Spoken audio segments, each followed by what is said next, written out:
Hi everybody, Suzanne in Ohio here. I'm back with the next phase of my title page for Roxy's Journal of Stitchery. So I thought you might want to see things at this stage. The last time I was on, what I did was I showed you the bird and how I had used the stitch called long and short, and I stitched the bird, and what a lengthy process that was. And then we cut him out. And I showed you I had this idea for this wreath, and I'm sorry I cannot remember what other person showed a wreath on Facebook. But if you watch this video, if you're the person, please leave a comment so I can thank you with a note. I love this idea. So I looked at hers and I couldn't find it again to find her name. So here's what I did. I created this wreath kind of in my own style. I don't know if I did good or bad. I had never tried anything like this. But halfway through, seeing what worked and didn't work, I came up with an idea of an easier way to make this wreath, and I'm going to show you that today. Now, my other idea I had spoke to you about was to put something here at the bottom under the bird, and my idea was this old, it's a print of an old postcard, and you can see that I've already stitched on it. Dear friend, keep calm and sew. And I haven't stitched these yet. I don't know if I'm going to just press the iron over them and make it disappear and rewrite everything in a different style. But my original idea was to stitch that and then mount that right here under the bird. That kind of tells what it is. So I don't know. The more I've thought about it, the more I thought, oh, I can use that somewhere else in the journal, but I'm thinking I want to put something else down here. Now, that led to a couple ideas. I don't know what yet. Of course, flowers and more stitchery. But let me take this bird off of here and show you that as I stitched this, even though I had a backing on it, it pulled up the fabric as hard as I tried, pulled up the fabric, and I'm not crazy about that. And so I thought, well, what can I do?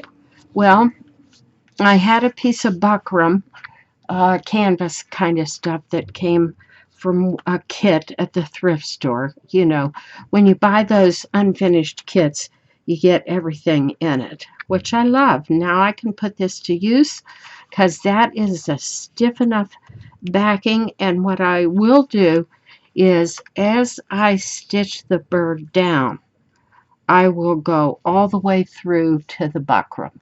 That way I've got something pulling the bird backwards and down flat.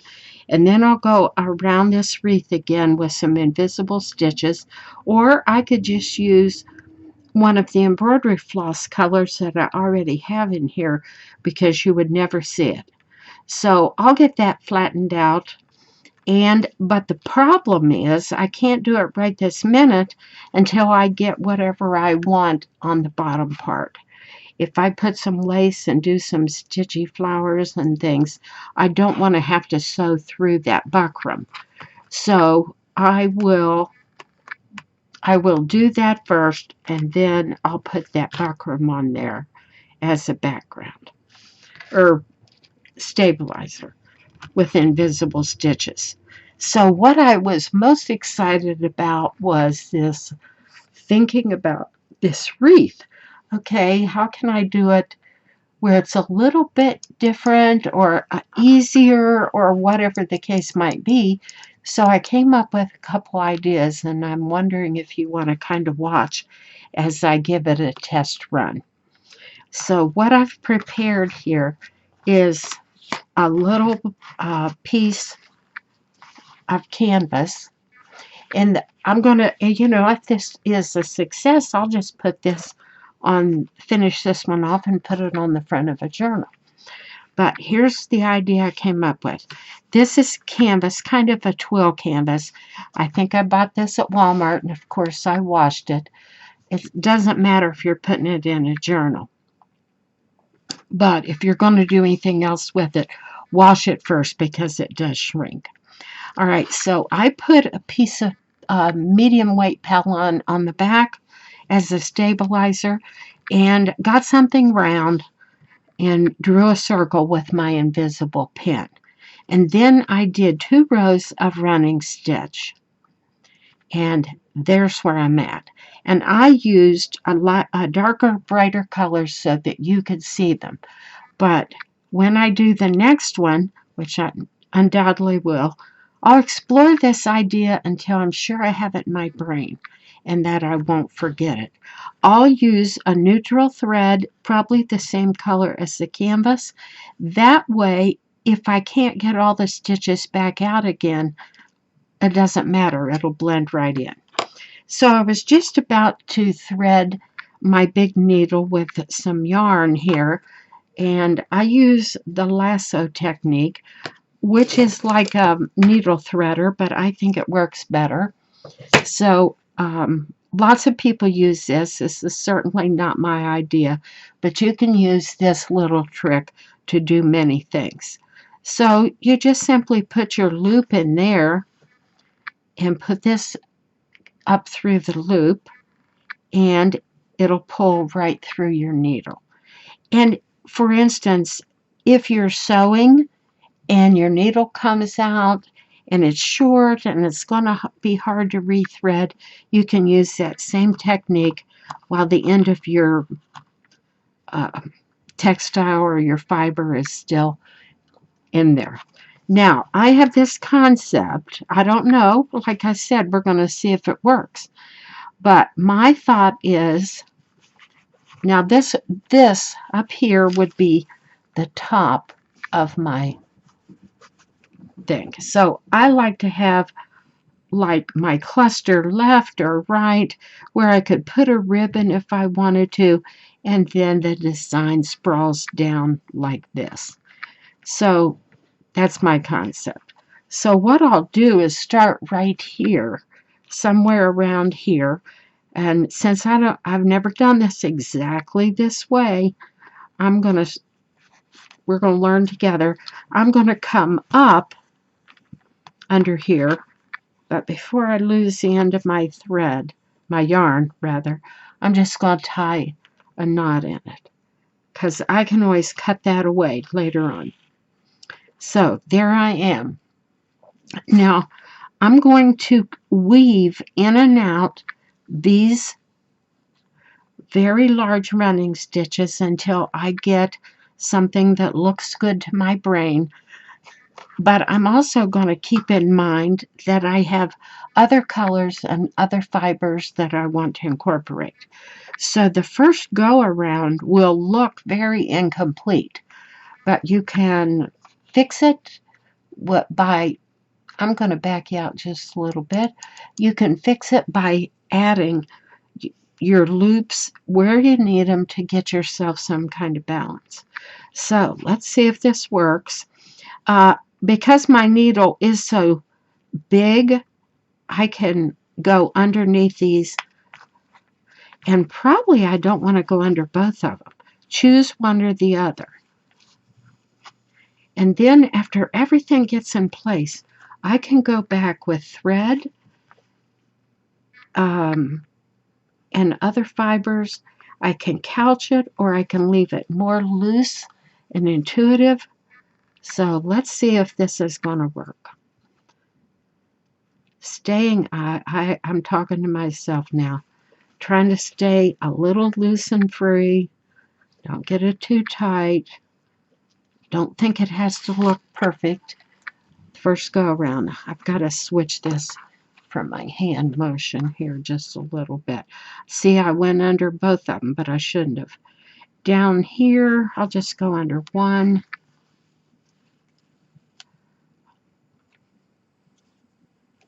And let's come back up in this one. And I want something to stay in there. Now, when your yarn and your fibers start doing that, don't fight it. Let it take a natural course there. That was one of the fun things I experienced. I'll show you in a minute what happened to my embroidery floss as I wove it in and out and around, and I was doing my loopy kind of things. And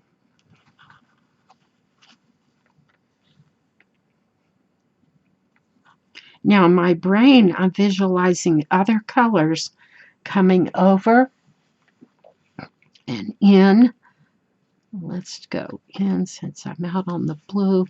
I have no idea. Hey, there's nothing about this you can't fix, right? You can fix anything. You can either pick it out or add to it, and you can balance it out with anything you need to. Well, that was about the right length, wasn't it? So,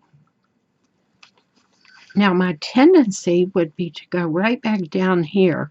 In case this spot ends up showing, I'll go right back down where I came up, and that will look like that green vine is connected to itself. And I don't want to pull it tight. I don't want to lose my loopies. Okay, that's a pretty good start. All right, let's get a different color. Let's do a brown. Let's see, that should go almost all the way around. And remember your lasso, like a little needle threader. And when I did the first one, I put 2 or 3 fibers in the same one. And as far as the aesthetics of it, it worked good, except it was harder to pull through the fabric. So then I started doing them separately. Now I don't want to start in the same place. I'll come over here and start this. Keep catching on that pin there. I'll come over here and start this one. And I'm going to start right in here somewhere. Oh, shoot. See, I did it wrong. But I'm not changing it. I should have came up from the bottom. It does not matter. But now I'll come right back up again so that I can start looping. Boy, I'm not doing good staying in frame. I'm going to make my left hand stay right where it is.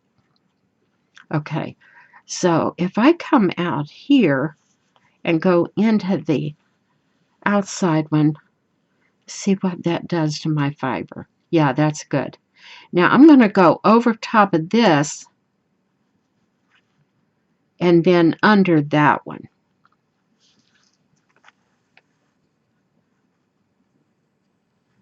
There. And if I come, since I went over the green right here, I'll come underneath it right here, because I want it to look like it's woven, twisted in and out of itself. Now what I discovered doing that first wreath was there comes a point that you don't even have to worry about attaching it to the fabric that you're working on. It will just, all these fibers can be wound around themselves. Now I want a little loop sticking in that way right there. So I'm going to come through the same little running stitch that the green was, just to help it stay where I want it. And again, look at its unfurling. Oh, it gives the cutest little loop-de-loop look. And I'm not going to have quite enough of the brown, and it doesn't matter because by the time I get this done,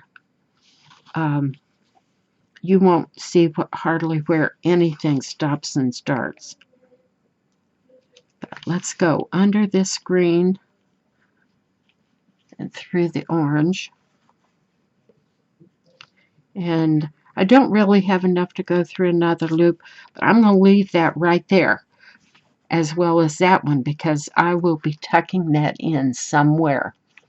All right, let's get another color. Actually, let's switch gears here a minute. I've got a piece of thin wool or acrylic, who knows what it is. I save all those pieces out of kits from the thrift store too. And I'll attempt to show you here just what happened when I started looping things around these stitches. It's just so fun. Now what I can do right here is I can start this. And take a little stitch, and that'll help that one stay in place. And I didn't even have a knot in this. I'm not going to pull on it. It'll be fine. Because I will go around this whole wreath and secure everything. I don't want to couch it down until it's totally flat. I just want to, let's see, I'm thinking, so I can't think and talk.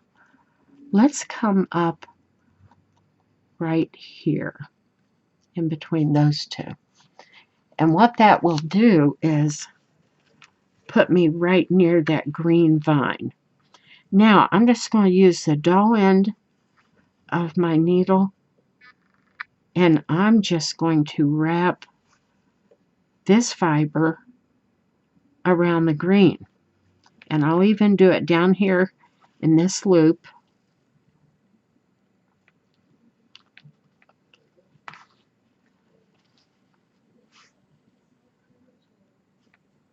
You know, I have probably lighting issues again today. I never know if anything's working or it's not. Now, you can see that this side's starting to look kind of flat.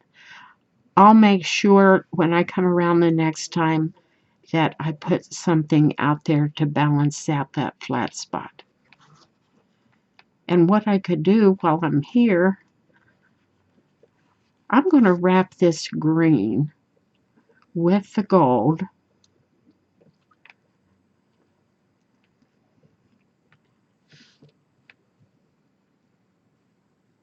I'm going to move that brown tip because who knows if I want that in there or not. I don't know.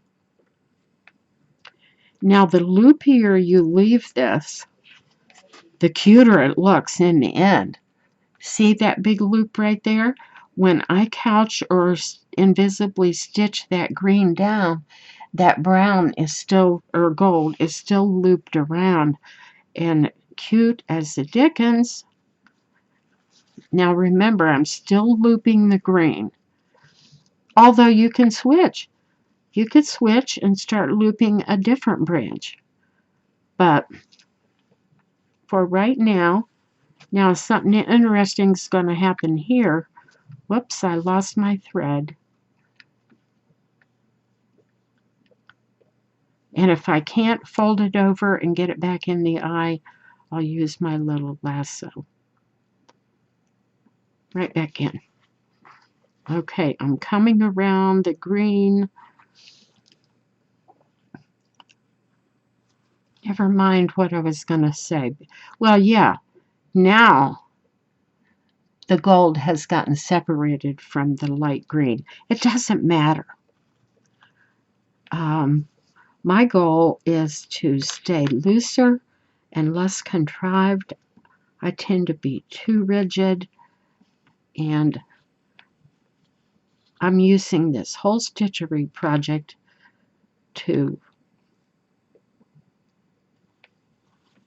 just become less of a, now there's no such thing as perfection. I'm sure not a perfectionist, but I tend to want it to be too neat. That's what my brain used to tell me.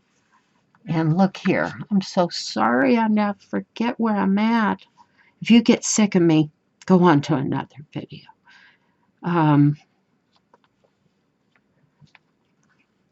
And I'm almost back up where I need to be, just barely. And it'll be fine because I can fill in with other colors. And I'll just take this down. I'll take it down into the back of the fabric. And I'll just leave it loose back there until I get a few more fibers on here, and I'll see what's happening, what it's looking like. Okay. All right. Now we've got a wonderful thing going here. You just push it where you want it. How clever is that? So easy. And my other color here, let's do a dark green because, well, that's awfully short.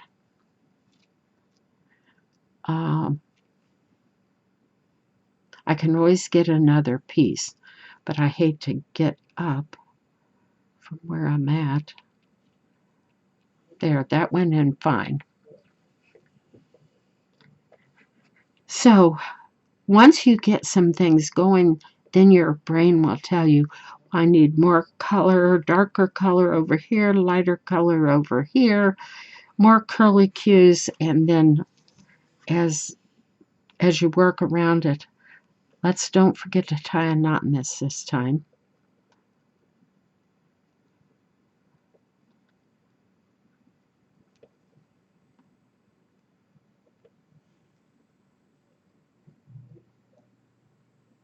Okay, semblance of a knot. I'm going to come up right about here because I want to be sure and get a loop here and come out on this side with a loop.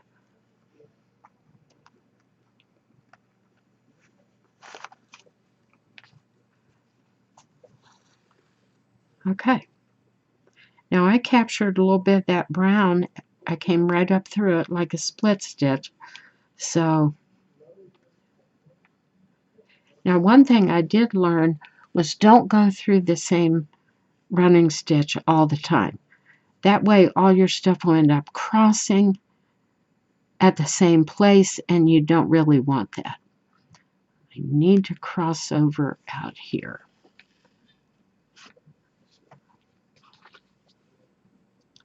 And let's go back on this one and under both, and then over top of this loose green. Let's go back this way and see if I lay that brown one down and then I come over top of it, that'll help lay it backwards. And I'm coming to the inside. Let's make that a little looser. Okay. Now I want to get a green loop down here. So I'm just going to find a spot that's working. Might lift that up and locate me a running stitch.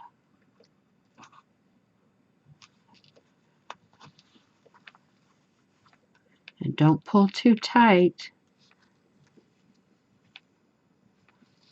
And like I told you, I am out of green. That won't go very far. But I'll get another piece, or I'll balance it out with a dark brown or something like that. So I'm going to see if I can get this right in here under that stay stitch or running stitch as you call them, and come over top of that. Oh yes, okay. See, I'm such a happy camper. Now I can work that end right back under there somewhere, and let's just put a little straight pin in it so you can visualize that. Okay, now to me it's looking a little squarish. And so what I'll do is where it looks too square, I can pull these, or I can come up here and round this out with my next. Now that's enough yarn, I found out. That's 3 strands of yarn. So what I did was I switched to other things. 6 flosses, of or 6 strands of embroidery floss. And this is what I thought was fun. It almost did what the gold wool did, only cuter. All right, so let's just put a knot in the back because I will be cutting it away. I don't want to knot it right into the fabric. We'll just tie a knot. And this looks like a good place right here. I'm just going to show you what this does. I did a lot of twisting and couching and all that when I first started this, and realized if I just did this, which is weave it, loop it, it did the cutest thing, because as you're working with your thread, it gets twists in it, and those twists help it to do cute little loopy curly cues.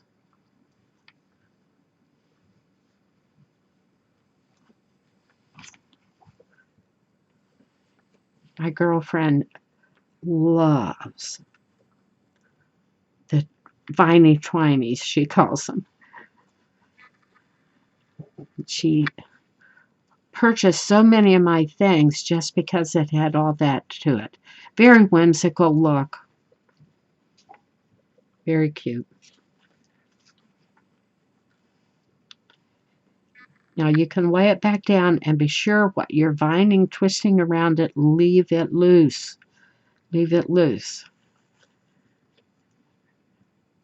Take on its own character.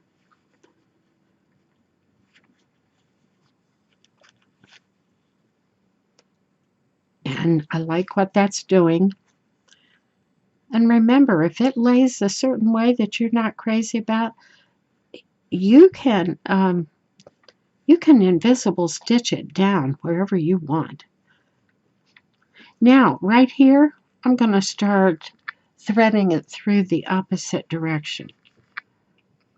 It's a good place to switch.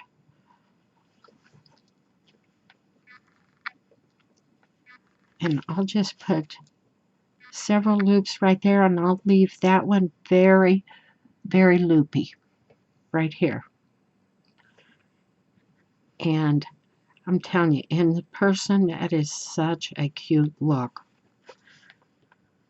So let's go over here. I'll do a couple here. And then I'm going to jump this dark green embroidery floss over here and loop it on. I'll loop it on that brown yarn. Oh yeah, very nice. Okay, I think you probably have the right idea now, or at least my idea, not that it's right, but it is working. All right, so let's talk about how I would finish this off. Again, I would make sure it looked more rounded. I would just push and pull and do some invisible tacking down, and then decide where I want some flowers, some berries, glass beads. You could do silk ribbon flowers on this, or three-dimensional embroidery stitches. It would just all come together just so pretty. All right, so look, that looks like my corner, and all I have to do is push it a little bit, and I'll put some stay stitches in it, and it'll be just fine. Now, what will I put in the middle of this? I don't know. I have a lot of birds that I have painted, so I might do that as an applique, lay a little bird down on there. And if you're going to try this, don't forget about the little fine work, if you like that. I did a stem stitch in these little curly vines and just put little lazy daisies as leaves on it. And let me bring it down here just a little bit. You should get an up close look at this. All right, so the first thing I did was stitch these sprigs of lavender. I've got two coming this way, two going that way. And I realized, of course, as I worked, a lot of it was going to get hidden. So will I do that again? Maybe not. I'll go ahead and make my wreath, and then I'll put my sprigs of lavender coming down here in the blank space so that they don't disappear. I put these semblance of apple or cherry blossoms in here doing short and long stitch, and I've got a little bud under there, and it's almost covered up. So think about what you need to do first and work accordingly. And if this will give you a real close look at some of these twirly, loopy things that I did. I have a lot of different fibers in here that I really don't know what they are because I found them at the thrift store. Someone had obviously been doing embroidery. So then, really nice fibers of all kinds. So after I found those fibers, I ended up, I was over at Sue Spargo's store one day, which is only about 5 miles from me. And a lot of that stuff was sold in her store. So, boy, did I hit the jackpot that day. I scooped up all those, not even really realizing how nice they were or what they were intended for. Well, there's my little, what's going to be my title page, one way or another. I'll have something down here on the bottom of it, and then there's my little bird. I do love him, but I would think long and hard before I started something that small and tedious again. But he's worth it for my so-called heirloom journal of stitchery. All right, guys, I hope you're stitching along. I want to see pictures on Facebook. Every day I can't wait to get up and see what somebody has posted. So I don't know how to do Instagram, so I just put one of my pictures and I'll put one of these on Facebook.